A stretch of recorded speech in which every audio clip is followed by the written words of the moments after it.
well, there's also something else to share, which is that's considered radical to Right. people, most, not the most, but people in the Right. traditional education program. Why do you think that is? That seems so radical to a traditional education system.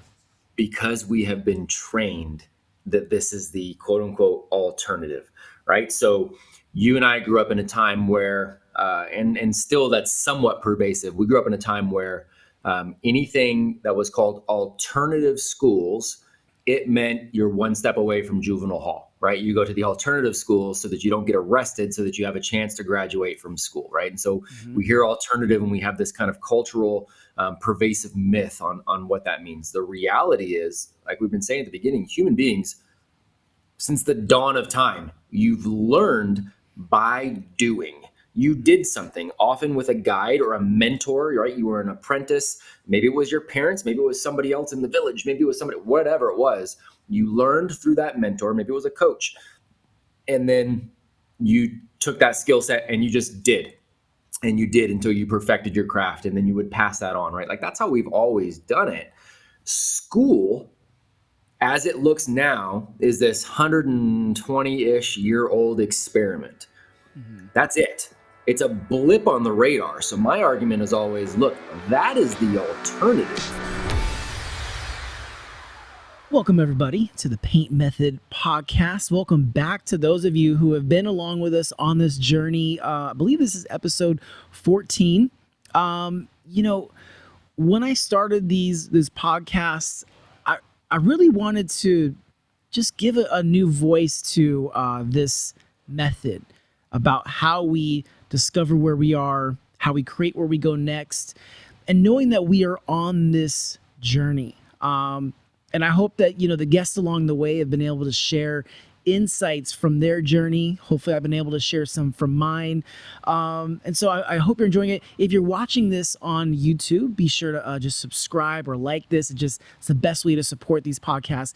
Or if you're listening to this on any podcast platform, be sure to just hit the follow so that you get updated anytime we have some new episodes. So I'm back here in the studio. I know it's been a while since we did some new episodes, and part of it is because I had to finish out this most recent part of the last 3 years of my life. I've been on this tour with the band Kiss as their opener since 2019. We've done well over 120 shows. We just finished up some makeup shows the last couple weeks, and it's been a journey. It's one of the most wild things that I've done in my career to date, and to open up for such a legendary band, but also as an artist to be challenged nightly with new audiences. Going on stage, there's like 10,000 plus people out there, and I've got to like capture them in a moment and then carry them for the 30-minute performance. And it is just really challenged me and moved me and helped me grow in new ways. And so with that said, I'm happy that we were able to finally finish out and close out that part of my life and my creative journey, but also excited for what's next. And I'm going to share a little bit about that probably in the upcoming episodes about just what to look out for. But if you ever want to get just updates when we do announce new shows or when we have a new tour coming up or any other drops, feel free to text me at 916-866-8101. And we'll also have that down below in the description. But you can also just text me and just say what's up. I have it on my phone. So if you text me, I'm the one responding, and I would love to connect. But let's get into today's episode. I've been on this journey as a student, as an artist, as an entrepreneur, and now a parent as well. My kids are 9 and 11, and they're constantly growing. And I don't think I've ever had a guest that really helped me envision that journey like today's guest. Someone who, really has, I think, challenged the traditional education system and also, challenging parenting, challenging how we mentor our kids and so on. And so I'm very excited for you guys to get some insight into our next guest's mind. And so our next guest, he is the founder of several Acton academies. He's also the founder of Apogee Strong, which is a mentorship program for young men. He's a speaker. He has this really amazing TEDx talk that's on YouTube. You've got to listen to it, and it talks about reimagining education. He's spoken at universities, written books. He's also this. I love this line in his bio. He's creating programs that's help pushing education into the 21st century. And so I'm excited for this journey that we're going to go on right now with our guest, Matt Beaudreau. Let's go. We are all on our paint journey, but where are we now? And where do we go next? This is how. Passion, action, intent, new, teach. This is the paint method. Matt, welcome to the Paint Method podcast. Brother, good to see you. Hey, good to see you, man. It is my honor. It is my pleasure, brother. I appreciate you. Well, last time that we officially spoke was on your podcast for the Acton School, which I definitely want to get into. But man, I've been a fan of your social media. Have you seen like this uptick recently with your social media? For sure. Yeah, for sure. So when I was traveling and speaking, I did a whole lot of keynote speaking. I've done, gosh, man, close to 700 keynotes over the last decade, right? So I had to be very, very quiet on social media. I had to kind of keep certain opinions to myself, and it was just at the behest of the clients, and that was fine. Glad to do so. So now that I've toned down the speaking, focusing more on building these campuses, focusing more on the mentorship program, I've been able to just speak a little more about what I believe, and there's definitely been a recent uptick. And what's interesting about that is now you're attracting people who are like-minded. I think that's so important in this day and age. It's like to really stop thinking about like, who are we going to offend, and research your beliefs, and but once you have that foundation, once you share it, you really start attracting like-minded people, but also even like-minded challengers as well. That's right, man. But you know what? It is so much more peaceful when you do that, because you can say what it is that you believe, right? And I've got, and this is a lot of what we do when we work with these young people. I've got a thick enough skin to understand, and the humility too to understand, like, nobody's has to agree with me on anything. Like, I don't have the right to make anybody think like I do. I just want people to think, right? And so being able to put that out there, you're right, attract the like-minded individuals. And then there's always the dissenters too. And I welcome that. That's fine. People are welcome to have other opinions. I like that. We're supposed to be able to do that. Chances are we're in agreement on a whole lot more than we disagree on, but it's what makes the world go around, man. So yeah, well, I was so excited about talking today because we have very similar views on education. People that may not know, who you are, yet you are a speaker, but also you've been challenging traditional education, not just through talk, but through your walk. And I would love to just share with people that maybe don't know your background, just a brief background on, your experience in education, kind of what led you to where we are today. Yeah, and I appreciate that. And that's the key, is what you said at the beginning, right? It's not just the talk, it's the walk. We got 11 rules in our house, and rule number 6 is don't complain, fix it. So that was always kind of the premise of like, look, man, if I don't like the educational system, then my options are I can sit there and bash my head against the wall and complain, or I can go do something else, man, and build something that I think brings more value. And so that's what we did. So, I always tell people I came out of the game of schools. So I've worked in higher ed, worked at Stanford for a long time, was a public school teacher, was a public school administrator, private school teacher, private school administrator. I've worked with schools, school districts, and universities all over the world in various fashions. So I understand the game inside and out in this industry. And there's phenomenal people within that industry. I never want to discredit them. There's some amazing human beings who are teachers and administrators and working at these universities and professors. Amazing. My contention is never with them. My contention is with the systems themselves. I do not believe they are designed to unlock the potential of every human being. I think they're actually designed in a way to go counter to that, right? So it's why I left all of those systems to ultimately partner with the entrepreneurs that I do and Mhm. open the campuses that I do. You know, I've gotten to be the founder of 3 campuses in the Sacramento area. My focus right now is connecting with more and more entrepreneurs all over the world to launch these as much as we can. There's about 300 of us right now globally, and it's so flippin' exciting, and the world is starting to take notice too, man. So it's Yeah. fun. Well, tell me about Acton School, because it has one of the most unique,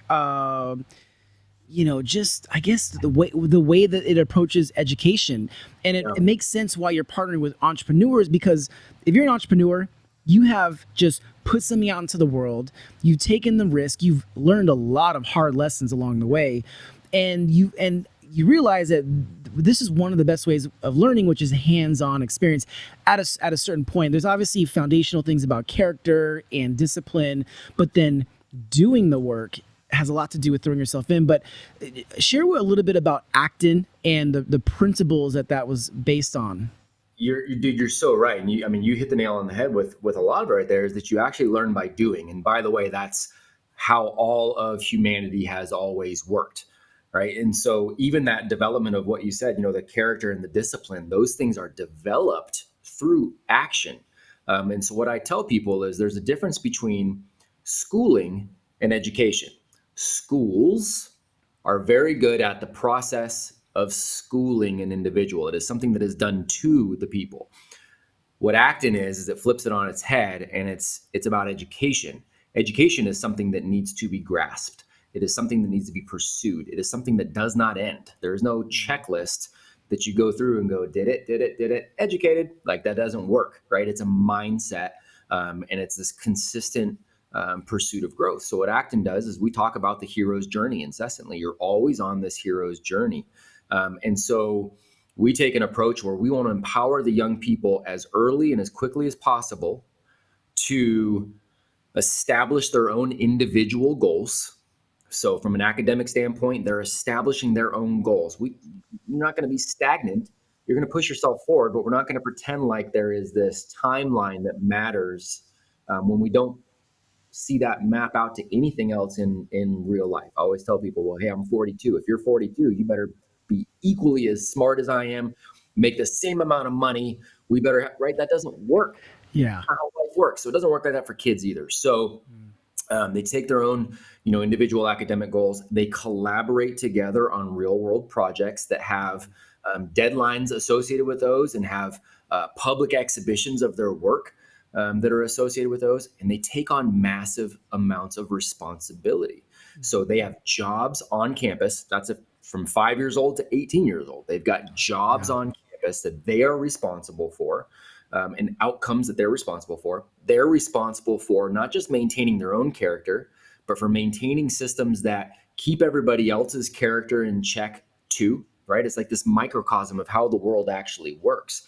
So they have committees to make sure everybody else is just on their P's and Q's, and not in an authoritarian way at all, because that'll get them in trouble as well, right? So there's no dictators Yeah. allowed. But character matters. So they've got all these systems in place. They're all starting businesses. They either start one every year or they take their business into perpetuity. And it's not because we think they should all be entrepreneurs, but it's because we understand the values and the lessons that are learned through entrepreneurship. Many of those things that you mentioned earlier. And then as they get older and they're taking on more and more responsibilities, including running the campuses themselves, Yeah. ultimately it gets to the point where the adults are like out of the way, because you've got all these guys running this like a Fortune 500 company without the adults. Then Yeah. they start adding in internships and apprenticeships and working in fields that they're interested in working, right? To Yeah. get that head start there too, and building out a network. So it's just a vastly different thing than school. Yeah. I listened to your TEDx talk, and you gave this really amazing example of your son wanting to get into martial arts, to jujitsu. You have a Yep. background in kickboxing, so that's like me as a parent. If any of my kids want to get into art, I'm just like, what do you want to learn?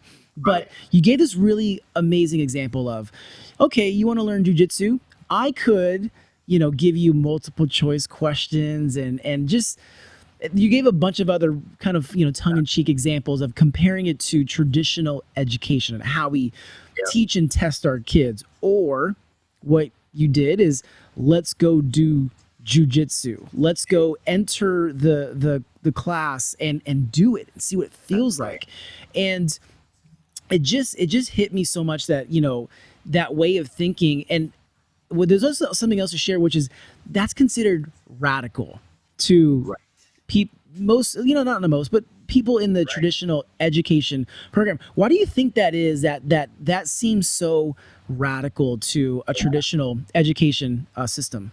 Because we have been trained that this is the quote unquote alternative, right? So you and I grew up in a time where, and still that's somewhat pervasive. We grew up in a time where anything that was called alternative schools, it meant you're one step away from juvenile hall, right? You go to the alternative schools so that you don't get arrested, so that you have a chance to graduate from school, right? And so Mm-hmm. we hear alternative, and we have this kind of cultural pervasive myth on what that means. The reality is, like we've been saying at the beginning, human beings, since the dawn of time, you've learned by doing.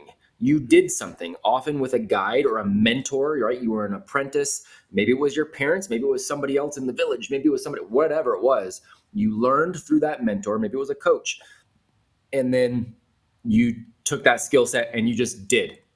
And you did until you perfected your craft. And then you would pass that on, right? Like that's how we've always done it. School, as it looks now, is this 120-ish year old experiment. Mm-hmm. That's it.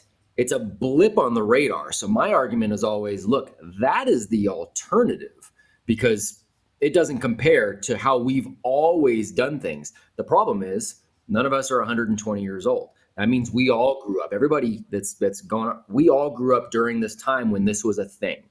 Right. And so what has happened, and I think it's like 92% of the current population has gone through that type of system of schooling. Mm-hmm. So what has happened is we have created what I call a religion around schooling. We have religious habits around our beliefs. And if you take somebody, and again, I'm not knocking religion, I'm talking about religious habits. Mm-hmm. Because if you take somebody who has grown up in a specific religion, everything is tied to that religion, all their friends and family are tied to that religion. And then you start to go, hey, let me show you an argument for something else over here. And I'm going to provide some evidence to you. The cognitive dissonance that takes place, right? It's like, no, this is my religion. This is what I believe. This is what I'm attached to. And if I speak out against that, oh my gosh, mom and dad are going to be mad. Oh my gosh, my friends are going to talk to me. Oh my gosh. And that's what has happened with these conveyor belt schools. That's where we are. So when you start to say something out there, I can take people logically through. It's using examples like my son doing jiu-jitsu, right? I can take people logically through and go, look, doesn't this logically make more sense? And they'll follow me every step of the way. Yes, it does. Yes, it does. Yes, it does. Do you want to break free? Right? And it's that emotional attachment to the religion of school that they have a hard time breaking. So that's really my biggest goal right now, is breaking parents free, and people that are going to be parents, like it's breaking them free of that mindset around what education really is. Yeah. So what's interesting is I've shared this with you before, but I didn't graduate high school. Right. But let's backtrack before that. I was never really good at the most traditional things in school. Mm-hmm. When it came to specifically creative challenges, I was on it. I excelled in an extreme way through middle school, high school. Everything else was a huge challenge, to the point where when I actually wanted to go to art college, and I realized my junior year I wanted to pursue animation, that by that point it was actually too late for me to make up how much school traditional classes that I failed in. And so I actually stayed in school I did not drop out because of this particular program my animation teacher, Sean Sullivan, and it was very similar to Acton. And Yeah. the foundation this is me looking back on it, retrospectively now, where Sure. we were given challenges that were in line with working in a professional studio. If you don't finish a job, you don't finish your goals, you get reprimanded or talked to, or even sometimes fired off the project. And Yep. it was I was so much more connected to that experience. Now, fast forward 18, I don't graduate. I feel like a failure. At 20, I'm like, look, I've got this one thing I do really well. I'm going to excel at that. And I start this art career. Now, as a parent, looking back, this feeling of failure has gone away because I Mhm. realized that I wasn't in the right environment for how I thought, how I, excelled at education. But now as a parent, my kids are what you would consider an alternative school, which is a Montessori Yep. school. Yep. And it's not a traditional, place. And so it's interesting now looking at education, and it's not trying to convince the students of what could be different. It is the parents. It is the parents that need to challenge this system and say, look, we what can be better for our kids, and what questions can we ask this system to say, how do we adjust to this new future coming? Gosh, man. I mean, that's exactly it, right? And I love how you framed it too. Is we got to get the parents to say what could be better for my kids. Because here's our belief, and here's my firm belief too. Every human being has a particular genius, but the Mhm. only way to unlock that genius is for them to have as many experiences as humanly possible. You are a genius. There is nobody that would deny that. David Garibaldi is a genius. And thank God, thank the world that you have found that, because you give a gift to the world with that genius, right? Our goal is to find what that is for every single person. And I think it was Arthur Ashe who said something to the effect of, most parents, if they heard their young person was struggling in math, but they knew they were really good at tennis and they loved it, they would hire a math tutor when they really should hire, a tennis coach, right? Yeah. To improve what you're really, really good at. And what you said was, how do we get the parents to get on board with doing what's best for their kids? I get so many parents who go, I came out of conveyor belt schools or conditional, or conventional schools, and I'm fine. My kid will be fine. Okay, first of all, fine sucks. I don't want fine for my kids. If somebody was like, "Hey, how's your relationship with your wife?" and I was like, it's fine. Yeah. Do you think it sounds good? No, you do Yeah. not. You're like, dude, what's up? What's wrong? Right? Yeah. Wait till the other person hears that everything's just fine. 100%. See how that goes. Exactly. How's work? That's fine. Nobody hears fine and goes, "Oh, that's awesome, man. Glad to hear it." Right. Mhm. So I don't want fine for my kids. Second, I would argue, are you fine because of the schooling you had, or in spite of? Because unlike you, I played the game so well, man. I got straight A's all through school, but I came out of school and had no idea who I was, what I could do, what my genius. I had nothing to offer the world, right? Yeah. So playing the game didn't even make me fine, right? So we're talking about fine. How do we optimize the situation for our young heroes? That should be our question as parents. How do we optimize it? Could you eat Yeah. McDonald's every meal for 10 years and be alive? Yeah. Would that be optimal? Of course not. Well, we're giving them a McDonald's school experience for 12 years, hoping they come out fine, rather than taking those foundational years and optimizing them to Yeah. find out what their genius is. Yeah.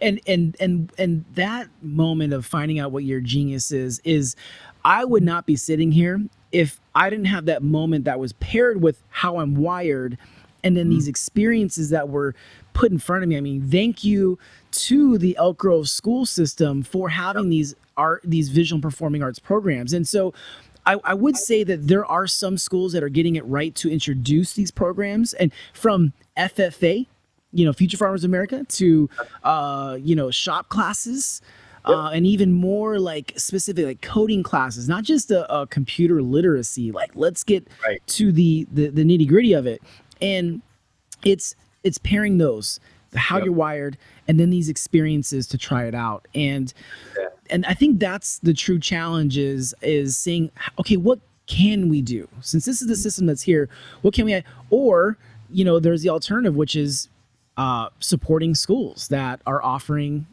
a different system. That's it. And that's, we take that approach as an entrepreneurial network. We have taken, and some of us knowing the game like we do from having been in it. I don't believe, government schools, conveyor belt schools, that kind of model, I don't believe it's going away. And there are some, like you said, that are doing some phenomenal things. Again, I want to optimize as much as I can for young people. So I used that McDonald's example earlier, right? If the conveyor belt school that's not offering those amazing programs, like you're talking about, they're offering McDonald's for 3 meals a day for 12 years. Well, some of those schools that are my kids would like that. My kids would love that, by the way. Dude, most kids would. Most kids would. Your body wouldn't like it later, right? But most kids would. It's like most kids are like, okay, cool. I'll take school because it's a 12-year vacation. I don't have massive responsibility. I don't have to run a business. I don't have to do this, but the outcomes are much of the same. So when you got these conveyor belt schools that are offering these programs, they're offering you a nutritious meal every once in a while, and that's great. That's better than never having that. Yeah. We want to go, what does a great meal look like all day, every day for these years? Because you're setting a foundation for habits and behaviors. And that's one of my contentions with conveyor belt schooling. And notice I say conveyor belt because it's not just our government schools. There's a lot of private schools that mimic the same processes, right? And it's the bad habits that are learned in that, the blind obedience. That's predominantly what conveyor belt schools are about. It's about blind obedience. It's about coming into a habit of other people are gonna know what's best, and they're gonna tell me what to do and when to do it, and then I just have to be ready to jump. It's about creating people who are somewhat apathetic and don't know who they are and haven't had a chance to earn resilience. It's teaching them that failure is not okay, when in reality, failure is one of the most powerful things we can experience because it allows us to change and to grow and to get better. And so it's those habits that I have that I struggle with. Yeah. There's obviously layers to this. There's parenting, there's, sending our kids to schools, but also I had this other layer, which was my high school animation teacher, who is still my mentor today. We're actually speaking, we're doing a keynote together next week for a group of counselors from all over the state of California to get them to think differently about what they do. And so, it goes way beyond that. And he was also such an amazing mentor and still is till this day. Tell me about, I think is Apogee, is that the correct way to pronounce it? Yes, sir. Is that your mentorship program? Can you share a little bit about that? Because I did read a little bit, and it's such an important layer to raising young leaders, raising young heroes, and our kids. Yeah, thank you, sir. We understand that not everybody is going to have access to something like an Acton Academy right now. We understand that there's a lot of really, really good humans out there that are really, really good parents, and we know that there's some homes where we might have absentee parents or some. We know there's all kinds of situations. So my friend Tim Kennedy and I, and a lot of people know who Tim is. He's pretty active obviously on social media, but he was a former UFC, middleweight world-class fighter. He's still a special operations guy for the U.S. Army. He's like a real-life Captain America. And also he's he's an entrepreneur with like 9 businesses going, right? So he's a brilliant human. He and I were working out together in Texas and kind of sat down, had some coffee, and started putting this together, man. It's Apogee Strong is a mentorship program for raising good, strong young men. We focus on young men because we're men. We grew up as young men, so we more readily understand how they think and the challenges they're taking on and how their brain works and how they're wired to learn, right? And we feel like we have a pretty good grip on how to make them strong leaders. And we have great networks, the two of us. So we've combined those things. We've got this program where these young men all over the world, some as young as 13, some as old as like 21, 22, and everywhere in between, in like 30 different countries, they commit to a year of taking on a different project and a different challenge each month. They take on a different reading each month. They take on a series of workouts every month. And then we come together at least weekly with another guest mentor. And these guest mentors that come in every week to talk to these young men are movie stars, Navy SEALs, billionaire CEOs, right? Musicians.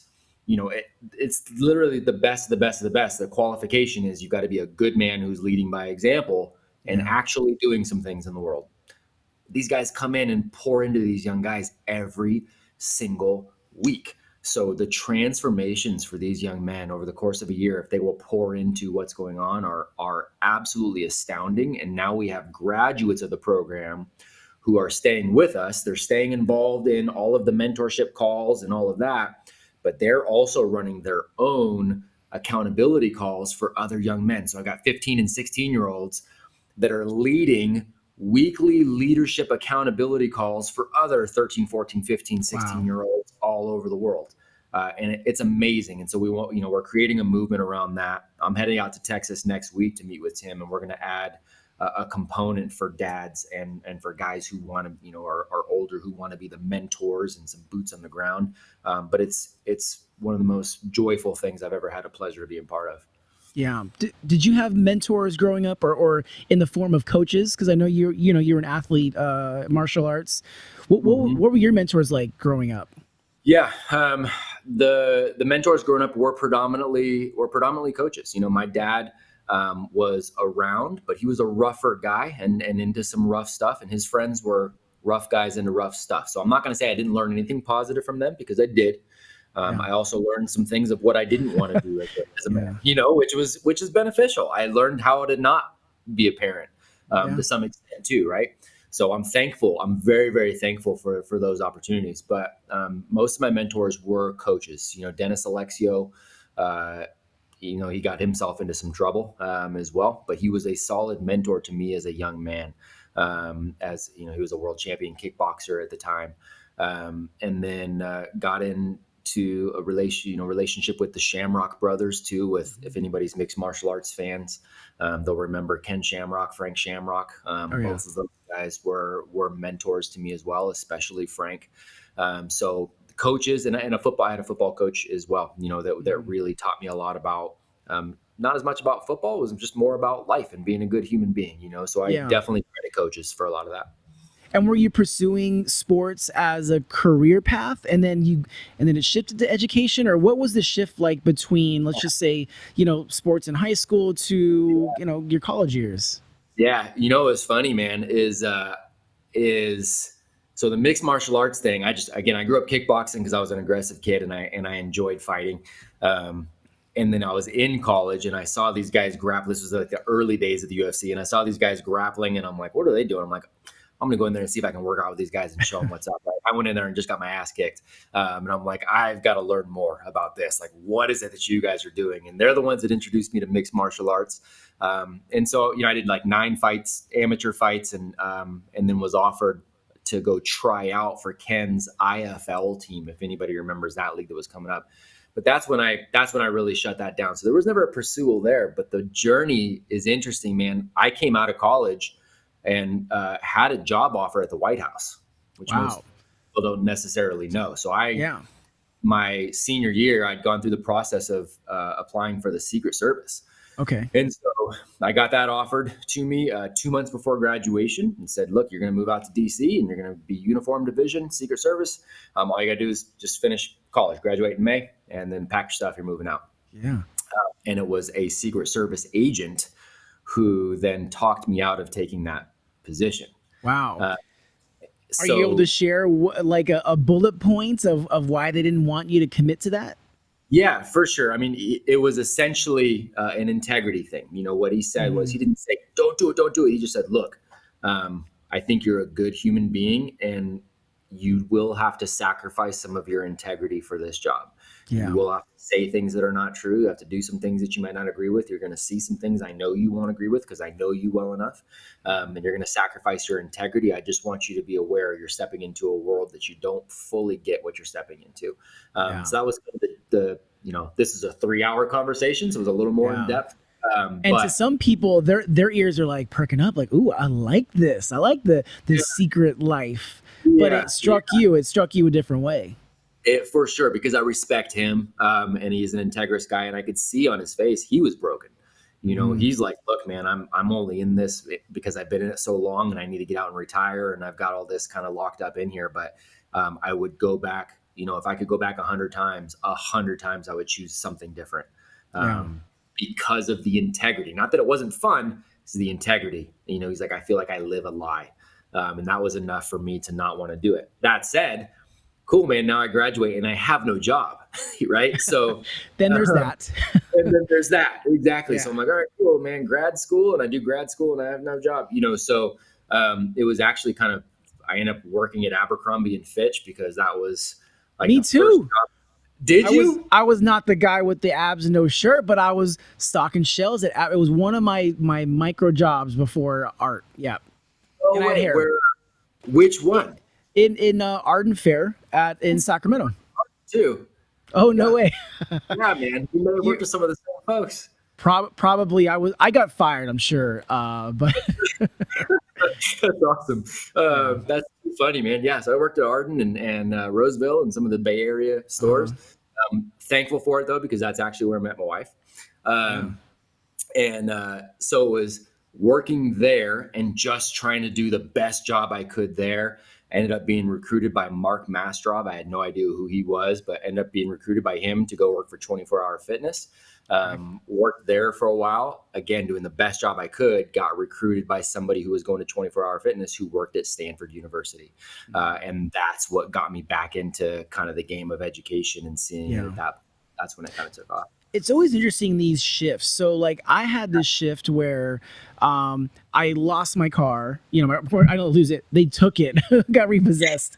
I got evicted from my apartment, and I was faced with a decision to make about a really important turn in my life. And it was this moment that really changed everything because I could have just went and got a call center job, or done something that was fine, but I took this massive risk on this thing that I loved.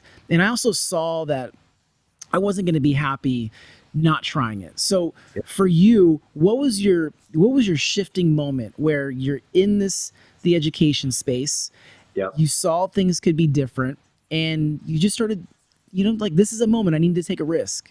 Yeah. So there's a moment for me where I decided to take the risk, but there was a moment before the moment too. And it's almost a cheesy kind of thing, but I actually remember going to the movies with my wife. We were both working at Stanford at that time. Mhm. And we watched The Pursuit of Happiness. If you've ever seen that with Oh yeah, Will Smith. that is Like a the kid. tearjerker. Yeah. It is a tearjerker, man. And she and I weren't even married. I think we were engaged at the time, maybe, but we weren't married yet. And I remember watching, the scene while he's on the floor with his son in the BART station, and that's he's keeping the door closed, and that's where they're sleeping for the night. And I remember that moment being pivotal for me, going, look, man, when I have kids, I will do anything and everything it takes to make sure that they have everything they need to be the human beings that they're designed to be. Like, I just remember making that commitment right there, just going, I will never have them in that kind of situation. I will never put them on the other side of that spectrum where they are entitled to anything. I will do my best to be the best father that this planet has ever seen. Yeah. Right. So that was the moment before the moment. And then as I, got into school, working in schools, there was kind of this slow, gradual, well, I'm creatively insubordinate and I'm doing what's right for the kids, but I'm getting in trouble by my administrators because they want to see something else because that's what gets funding. And I'm like, no, that's what this guy needs. Right. And then I start reading John Taylor Gatto, who was an amazing human. And it started giving me the background on why schools were developed the way they are. Why do they look the way they do? And I started reading his stuff and went, crap, this isn't about kids at all. Got my administrative credential and was like, wait, this is about politics. This is not about kids at all. So it was like all these slow moving parts. And then I sat in my car one day. Somebody had recommended to me a small manifesto by Seth Godin, Mhm. Stop Stealing Dreams. And if you've never read anything by Seth Godin, go read anything he's ever written. The Yeah. man's genius and he's become a mentor of mine. But Stop Stealing Dreams was his manifesto on education. I sat in the parking lot. I was a school administrator. I sat in the parking lot and I had young kids of my own. I read that entire manifesto in my car in the parking lot before I drove home that night. And I told my wife, hey, man, I'm going to have to do something else. I've got to build something that our kids can go to. And that was definitely the pivotal moment. And she was like, all right, man, here we go. But she was, to her credit, man, she's so supportive and was just like, okay, and if this is what you're saying needs to be done, like, let's do it. And we didn't know what the hell we were getting into, but I'm glad we did. Yeah, it seems like every step of the way in your journey that it's always been this learning and then acting and then, like doing the walk. And Yes, sir. another thing that I've noticed a lot in a lot of this is why I love your posts. It's like this balance of like challenge and gratitude. It's like, look, things could be different, but also like, I'm just so grateful for right now. Yes, and sir. a lot of the perspectives of, from being a man, being a father, and, and also being a leader to anyone that I come in contact with is just being grateful for them, Yes, being sir. grateful to be able to have an opportunity to teach someone. And where does that come from for you? Like, where do you, are you constantly reminding yourself this? Is it, part of your upbringing? Like what triggers that to want to share Yeah. that gratitude constantly? Yeah, that's a really good question. And it's a huge compliment too. And I appreciate that. I do appreciate that so much. Because that is how I feel. I feel like I was a born challenger. I was born aggressive. I can easily slip back into that. We did an event called Man Uncaged a couple weeks ago at our Roseville campus. Myself, Beaudreau Cooley, and Ryan Mickler, Tanner Guzzi, Jack Donovan, Stephen Mansfield, John Lovell of Warrior Poet Society. It was a rad event, and I got up on stage where I love to be. And my goal there was to challenge the men that were in that audience to lead better at home and to, shift the way they were parenting, especially their young men. And I let that, because the time called for it, I let the aggressive side come out. And some of the guys were like, dude, I didn't know you could go that aggressive. I'm like, well, that's easy. The gratitude part is something that has been learned and cultivated. It was not anything that came naturally to me. And I think it was really, it's just a series of mentors that I took on very, very early. And before I even understood the concept, the way I implement it now, Napoleon Hill's, Outwitting the Devil is his best book, but his famous book, and gosh, it's not even freaking, I'm slipping my mind right now, but he talks about developing a mastermind. And the way he says it is they're like your advisory board. And there's an advisory board in your mind for all these different areas of your life. And what you're doing is you're saying, hey, and these advisory boards could be they could be real people people you don't, people that are famous, people from books, people from movies. But whatever it is, there is something about these individuals that you identify with. And if you identify with it and you really like something about them, it usually signals that that's inside you somewhere. And so you need to raise your bar to meet that person's capabilities in that area, right? And I took that concept very, very seriously, because I'd found visualization to work really, really well in athletics. And so I kind of wanted to apply that there. So I've put together, my advisory board. And one of the commonalities, one of the common themes for all these guys I put together a lot of times was, this attitude of just being so thankful for what you do have, and even the hard things, thankful for the lessons that have come out of that. And I just noticed a shift in any of these guys that could stay in that, kind of mindset of just being so thankful. There was also a peace that came along with that, where life couldn't really get to you the way it does to other people. And so it's been a long process of cultivating that, but and I still work on cultivating that every day, but I think that was kind of the process of it. Yeah, no, I think it's amazing. And I think it's important that you do put that out to for people that may read, your post, or even just, someone like me who it is a constant challenge to, we're like always pushing in this area of our business or creativity, but also you know, I have these amazing, beautiful kids and this girlfriend and her daughter, and it's like I'm just so grateful, and having to remind myself that like the stresses of the world are they're just don't even compare to the gratitude that I have for them, and and that's a great balance and grounding for any man who's pushing for the best, pushing That's for better. That's it. And like you said, that's the balance. And that's one of the, so like, when I look at David Garibaldi and people look outside and they go, look, man, David Garibaldi is obviously a genius. He's one of the best artists in so many ways. And that's a broad term, but that's this world has ever seen. And that's awesome. But they can get stuck right there and just know that too. And then when they see those little pieces of like, oh, wait, he's a devoted husband and he's this cool dad and all this kind of stuff too, then we really start to get close, or feel like we can really understand the other person, because that's where we unify, that's where we bond, right? And that's where we really start to garner that respect for everybody. So I think that's mega important. And you're right, those are the balancing things. I talk to the young men I get to serve about being the savage and the gentleman. That's how I see balance, right? As I think you have to be wildly capable to be the savage. I need to, if I have the need to be a protector, if I have the need to be aggressive, I want to have the capability to do that if the situation calls. Most of the time it won't, but I want to have that ability.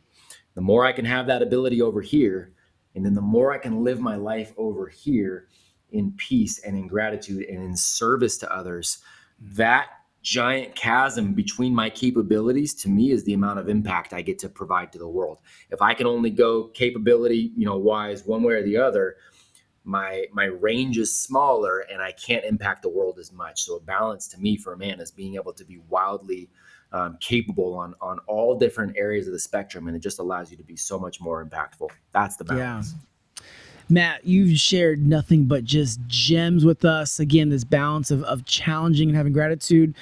I would love to hear your thoughts on to to to parents out there. Yeah. What questions should parents be asking from the schools that they're sending their kids to?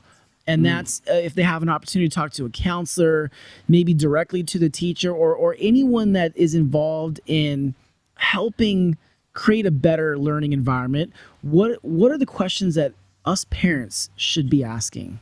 Yeah, that's a really good question. So I'm going to reframe it a little bit, because Mm-hmm. I think before you even go to the school, right, as a parent, I want you to ask yourself a few questions. Um, One, what am I afraid of? And I want you to be honest with that. And I mean, what are you afraid of in terms of your own life, your own hero's journey, right? What are you afraid of in terms of going after that job you want, that promotion you want, that side hustle you want to build, making the relationship better with your spouse, whatever that is? What are you afraid of? Because you need to address that first. That fear-based mindset is going to seep into your parenting, and you're going to raise fearful young heroes if you do that. So ask yourself what you're afraid of. And then two, ask yourself, and I put something on social media, a while ago, are you living intentionally for those young heroes of yours? And I kind of framed it with people saying they would die for their child. And I believe almost every parent really would do that. And what I said was, you only have to do that once though. And realistically, you probably never have to do it.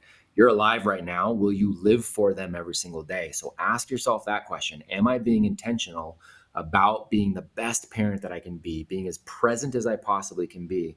Which leads to that third question: who is my child? Start there. We tend to parent based on culture's expectation of us as parents, based on our friends' expectations of us as parents, based on our parents' expectation of us as parents, right? We want the Harvard parent bumper sticker to prove to the world we've been good parents. But what if your kid has no desire, no need, no, like, audit your kid. You need to know who they are. Once you have an idea, then the question that you get to ask the school is, who do you think my kid is? Because you want to see, you know your child, right? And so then you want to know, do they know your child too? Because again, to no fault of the teachers there. Mm-hmm. They're operating in a system that has to assume that all children are pretty much the same at the same time, at the same age, so they do all the same things to theoretically get the same outcome. Mm-hmm. Well, that doesn't work for people. So as much as you can talk to the individuals there and those teachers and go, who is my kid? Who do you see my kid being? Those are really the questions that you can ask the school. But I wouldn't ask the school too much more, because they're not in a position to change much else. And so that's a hard thing. So the questions I think the parents need to be asking are usually more of themselves than the schools. Yeah, no, that is the perfect reframe of that question, and that's, you hit that nail on the head. Matt, is there anything else that you want to share before we wrap this up? I mean, you shared so much about Apogee or Acton or any other projects that you're working on. Thanks, man. I appreciate that. Yeah, I mean, that's my whole role at this point is just to impact as many people as I can, and to help as many as I can. So my call to action for anybody is, if you hear this and you're like, hey, how could I bring an Acton Academy to my community and get my kids involved? Reach out. I'm glad to walk you through that process of how we partner together with people around the world. If it is, hey, how do we, find out more of mentoring young men, or being the fathers and men, in this next phase of Apogee Strong, reach out. If it is, hey, I want to homeschool and I don't know how to do it, and I'm going to be, I'm a single mom and can it make, yeah, I can help you on that. Like, reach out. I just want to be able to help. And those are my areas of expertise. If you ask me how to paint something, I'm not your guy.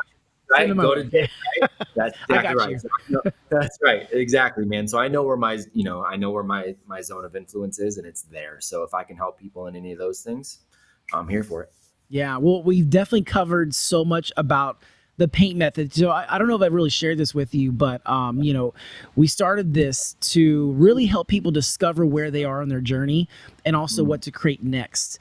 And retrospectively, looking back on my journey, starting with passion, taking action, adding intent, including new situations that help me grow, and even near the end of that, wanting to teach and lead in some fashion, even with my high school animation teacher. And the beauty of that is, when you get to the end and you're like, what do I do next? Guess what? You can find a new challenge to start with. And I had to do that in 2020, going from 100 shows to 0, and right. pivoting, so much. And so you just hit so much about really what we can do as men, as people, as creatives, as leaders, to really ask ourselves, where are we right now, and what questions can we ask, ourselves, our kids, and to help us just keep moving forward in this life. So I appreciate your time, and also, if you're listening to this, if you're driving, if you're wherever you are, as soon as you stop, go give Matt a follow. It's a great follow, and it really breaks up the social algorithm to really challenge your heart and mind. So yeah, thank you, brother. I appreciate that, and I love the way you outlined the paint pot. You really just did a microcosm of the hero's journey. That's that whole cycle, man. So I love that, and more importantly, I love that I know you live that, and I'm just very, very appreciative to everything you're doing for the world, my brother. No, thank you. And when you're back on the West Coast, we got to get together. We got to get coffee. I know it'll be soon. So I know, man. It's a whirlwind trip tomorrow to go. I'm going to go do Mark Bell's tomorrow. Oh, yeah. So we'll go out there with Mark, and then I know Mark, and he's always sings your praises, man. But I got a few more planned too for some speaking things, so we'll hook up. Yes, sounds good. Matt, thank you so much. Pleasure, brother. Talk soon.